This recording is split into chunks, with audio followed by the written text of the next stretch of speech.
ನಾಳೆ ಮಧ್ಯರಾತ್ರಿ ಬೆಂಗಳೂರಿಗೆ ಬರ್ತಾರಂತೆ ಪ್ರಜ್ವಲ್. ಏರ್ಪೋರ್ಟ್ನಲ್ಲೇ ಬಂಧಿಸಲು ಎಸ್ಐಟಿ ಸಿದ್ಧತೆ. ನಾಡಿದ್ದೇ ನಿರೀಕ್ಷಣಾ ಜಾಮೀನು ಅರ್ಜಿ ವಿಚಾರಣೆ. ಸಂತ್ರಸ್ತ ಹೇಳಿಕೆಯ ವಿಡಿಯೋ ಪ್ರಕರಣಕ್ಕೆ ಟ್ವಿಸ್ಟ್. ಭವಾನಿ ಸೂಚನೆ ಮೇರೆಗೆ ವಿಡಿಯೋ ಮಾಡಿಸಿದ್ರ ಮೇ 31ರಂದು ರೇವಣ್ಣ ಪತ್ನಿ ಜಾಮೀನು ಭವಿಷ್ಯ.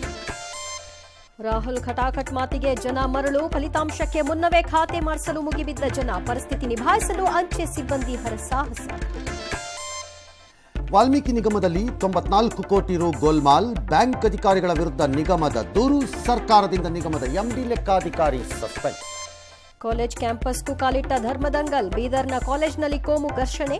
ಫಸ್ಟ್ನಲ್ಲಿ ಶ್ರೀರಾಮ ಹಾಡು ಹಾಕಿದ್ದೇ ತಪ್ಪಾಗೋಯ್ತಾ? ಚನ್ನಗಿರಿಯ ಆದಿಲ್ದು ಲಾಕಪ್ ಡೆತ್ ಅಲ್ಲ, ಹೃದಯಾಘಾತದಿಂದ ಮರಣ. Post-mortem report. ರಾಜ್ಯದಲ್ಲಿ ಗರ್ಭಪಾತ ದಂಧೆಗೆ 2 ಬಲಿ.